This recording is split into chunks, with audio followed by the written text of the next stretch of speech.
welcome to Storyboard. I'm Shibani Gharat. FCB Group India recently announced that it will now be known as FCB India, simplifying its agency's nomenclature and aligning with FCB's global naming architecture.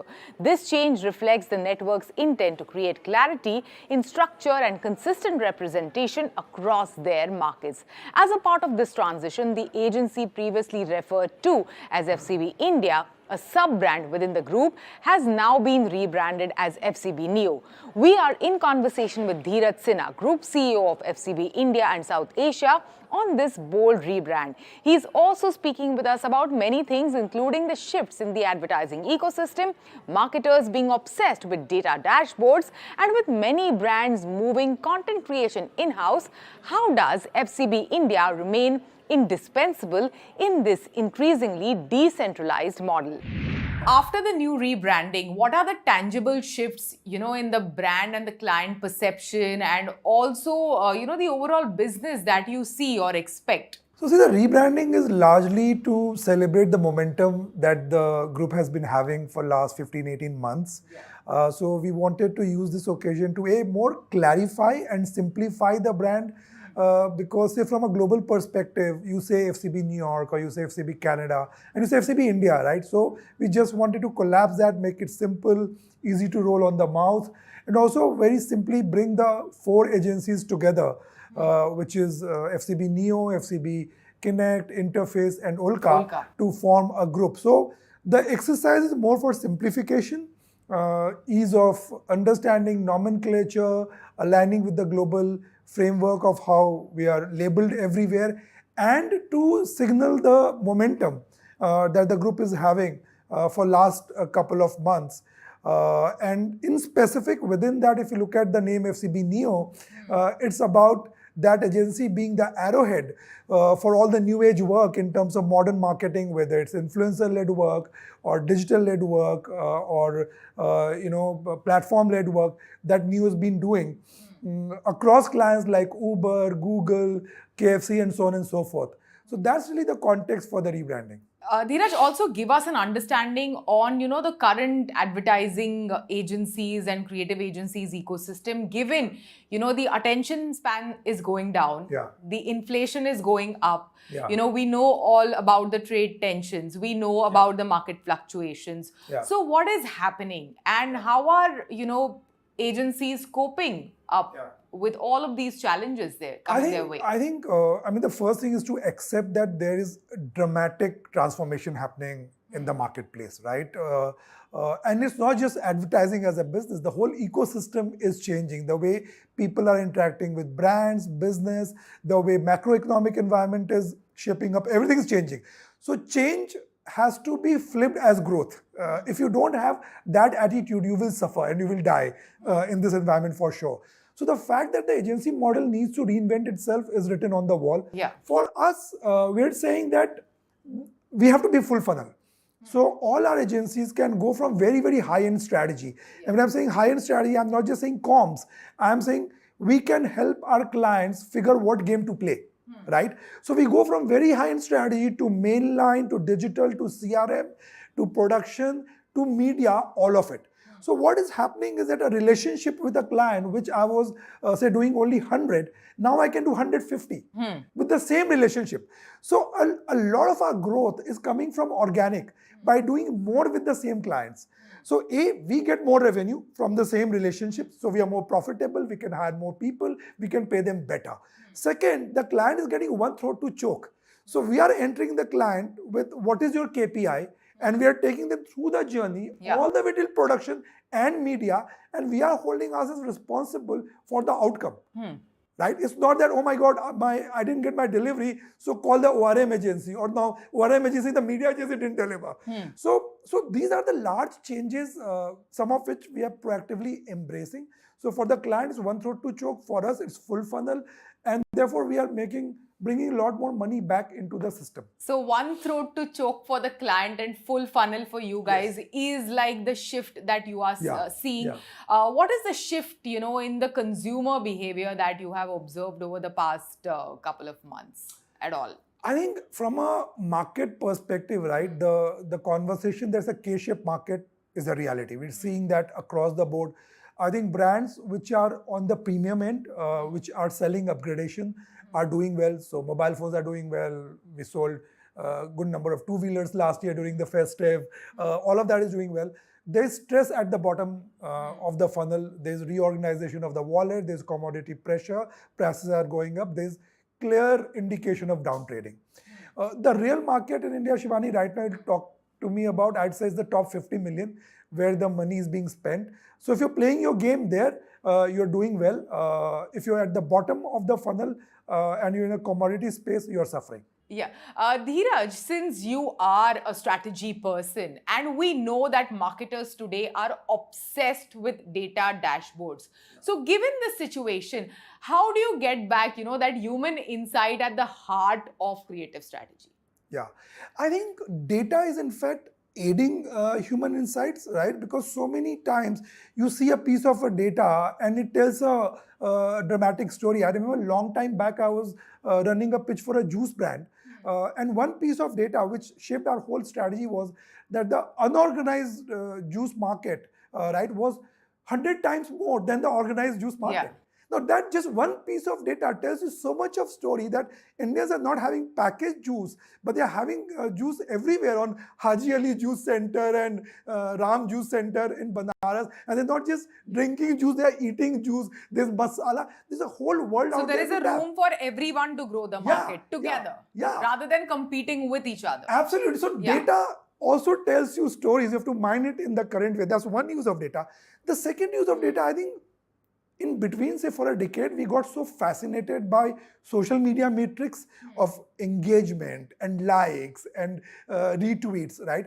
And now everybody's realizing that's easy to buy, right? The real data which matters today is, are your sales moving? Are your subscribers number changing? And that's what we map our work to. So when we start a campaign or a strategy, we're saying, okay, what's the outcome on this business that you want to drive? And then what does it take to get to that outcome? It might be a combination of a brand piece, an influencer piece, a print piece, all of that coming together to deliver that outcome that the brand and the business needs. And one of the larger trends also that I have seen over the past 1 year, Dheeraj, is that every brand today wants to be purpose-driven. Yeah. Every other campaign that we see or initiative that we see has some or the other purpose attached to it. So who is really selling your soaps and your tea without having a soul searching conversation? I have a feeling that the era of purpose has mellowed down a bit. I think about beginning of the last decade is when the purpose conversation kind of peaked to my mind. If you look at our body of work, the entire body of work. You can't have tea without speaking about equality or actually, we just released a campaign for Wagh Bakri Chai saying this is better tea. Just better tea. Kadak swad, jo jubaan pe chad jaye, better tea. Just released yesterday. Or speaking about planet Earth. Yeah, so big fan really. I mean, if you look at the model that we have on building brands, we are saying you have to take the leadership stance of the business you are in. You have to stay true to your central course of the category. And you have to wrap all of that in a culture fuel. That's body of work which comes out of ours. So if you look at the work on Adidas, you got this. If you look at all the work we do, for example, on Tuyam, we kind of smuggled eatable placards into IPL. But it is underlying the fact that these potato chips are Tuyam.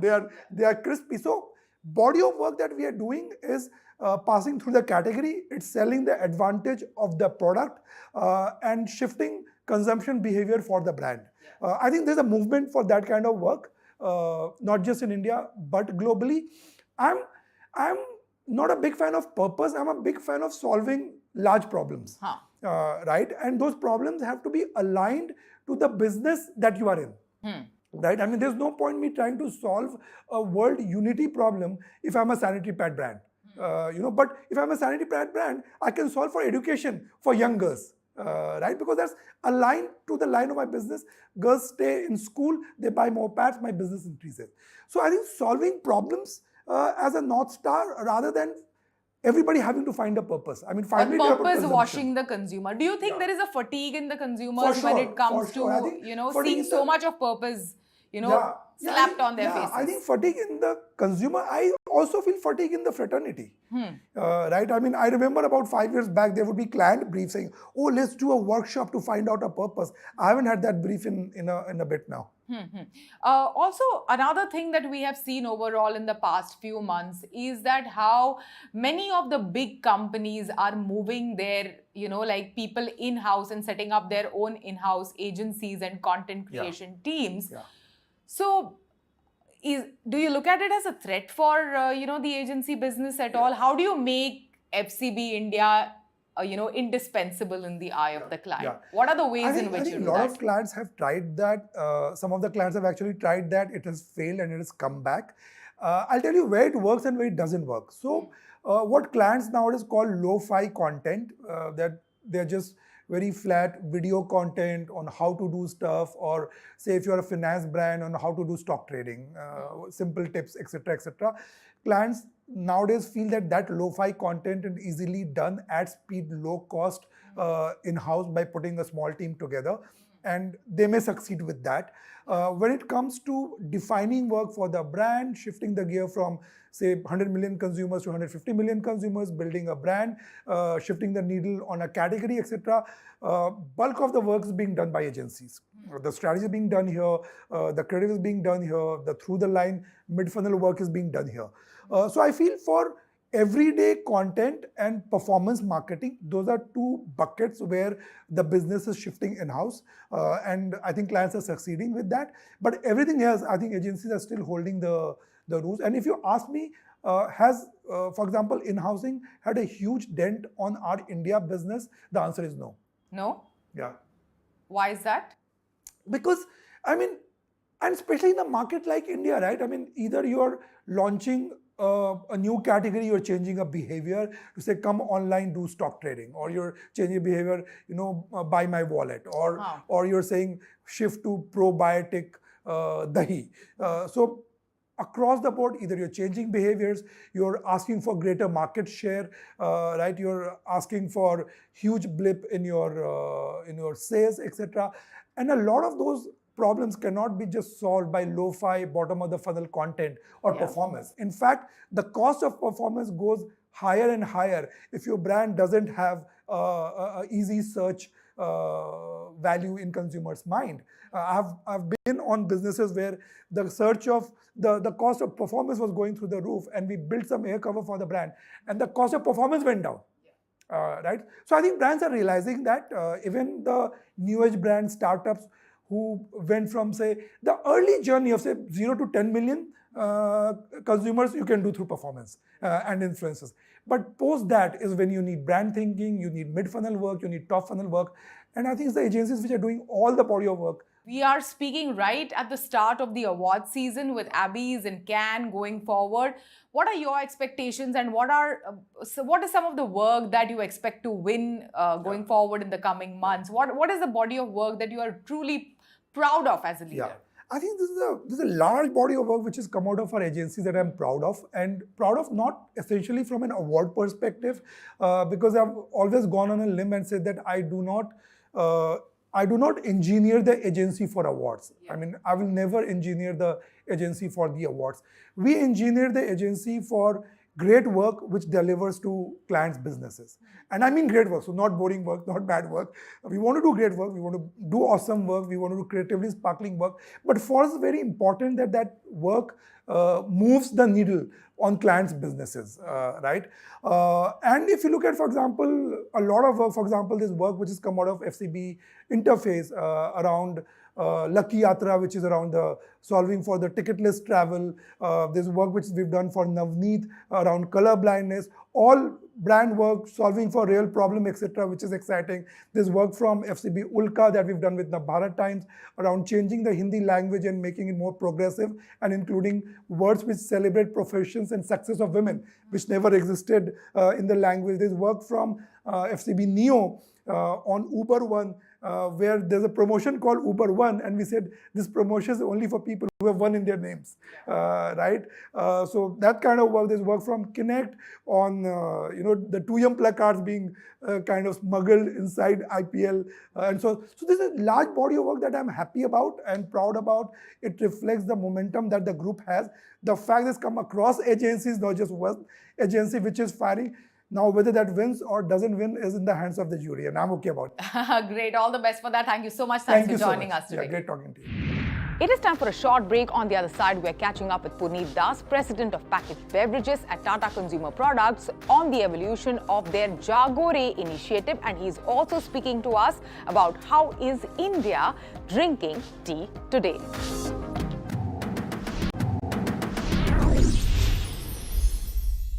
Welcome back. Tata Tea's Jagore campaign returns with an innovative AI-powered initiative aimed at combating climate change. Launched on the World Environment Day, the Har Green Action Se Farak Padega campaign encourages individuals to adopt small, sustainable habits in their daily lives. Utilizing Google's Gemini AI, the campaign's WhatsApp tool on jagore.com uses image recognition to track actions like using public transport, on conserving water, providing instant feedback on their environmental impact, and so on and so forth. We are catching up with Puneet Das, President of Packaged Beverages at Tata Consumer Products, on this and the evolution of Jagore initiative. Listen in. This campaign has been around for, I think, a couple of decades, if I'm not mistaken, 2 decades since Jagore was started. So tell us more, how do you look at the evolution of Jagore over the past many years? And till now, when you're speaking about climate change and over the years, how do you decide on what cause do you want to align with or associate with? I think that's a very good question. So I think Jagore started around 2007. And this whole thing about, turning this functional benefit that a tea offers about, which is to wake you up, to a literal saying of, the tea that awakens you. And that is what has made Tata Tea Jagore so relevant over the years, is because the teams have picked up social causes which have been very relevant to that particular time, and have taken up these causes and have helped to unlock the power of the individual, collective individual. So there was started off with the voting campaign that, voting is your right, to many memorable campaign over the years. And I think the attempt of every team and the endeavor is to make to pick up causes which are very relevant and to make a sincere attempt to move the needle in terms of the cause that we're taking up. So for example, even on this one, like I said, we are leveraging the power of technology. We are actually introducing an AI-powered WhatsApp tool on jagore.com, which uses Google's Cloud Gemini AI to actually analyze photos of real-life green actions that people can take and show them that, this is actually what you can sort of make a difference. And when people get that sense that, okay, I'm actually making a difference, that's where, you sort of encourage these habits and they become part of everyday actions for people. So and that's why I think Tata Tea Jagore has remained relevant, is because it takes up the defining cause of that time and does something at a fundamental level to ensure that, we are able to make a difference. Yeah, Puneet, brands today want to associate with a purpose. There needs to be a purpose, and purpose has become very critical, to set yourself apart, to set your business apart in today's world. But having a purpose and then associating yourself with so many causes over the past many years. So it literally has boiled down to purpose versus a cause for you guys. So how do you stay true to the purpose? What is the purpose that you have? So I think, first of all, Tata Tea Jagore came up on this platform much before the words brand and purpose were ever used. In fact, people used to earlier think these are CSR activities. And now brand purpose is almost, one can say, is an expectation, especially from today's consumers, because they want to, associate with brands that believe that that believe in the same values like them, and which is about making a difference. And like I said, this is not about purpose for the sake of being purposeful. it is rooted in the fundamental, category or brand purpose, which is about awakening. And that's why I started by saying that, if the tea that wakes you up to a tea that awakens you. And I think that is the beauty of this Tata Tea Jagur. It's so rooted in the brand, and at the same time, because it's under the Tata Tea, umbrella. Obviously, the expectations are, also there, and it's aligns to the values that we sort of all believe in at Tata Consumer Products as well as the overall group. Yeah, Puneet, my next question to you is, it's no longer about a simple cup of tea, drinking a simple cup of tea. Either we are speaking about climate change or, your right to vote, or, some other brands are speaking about diversity. Yeah. So what do consumers really want? Do they really care about all of these, the kind of conversations that these tea brands are driving at all? Tell us more. So, it's not an either or. I think both have to happen. Consumers, especially I can talk about food and beverages, are looking for variety of experiences. They want the best products. They want it at very competitive price points in the, in the channels that they are sort of used to. So consumers are looking for that. But at the same time, they also want, brands to express themselves and to align with the values, of today's consumer, and take up or talk about causes which they believe in fundamentally.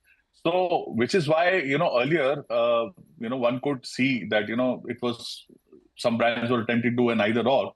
For us, it's not that. It is both. So while we do have, say, a Tata Tea Premium talking about a hyper-local campaign, a Tata Tea Gold talking about inspiring stories of today's women, Tata Tea Agni talking about to the rural homemaker, in their individual communication. The Tata Tea Jagur as an overall platform addresses the what you call the brand purpose at an overall level, and mostly is again very digital centric to the kind of audience that is also relates to it, and hence they both sort of run parallelly in that And sense. how do you gauge the impact of such a cost-driven campaign like, the Tata Tea Jagur? What is the kind of impact on the brand? What is the kind of impact on the sales that you have seen as a brand custodian?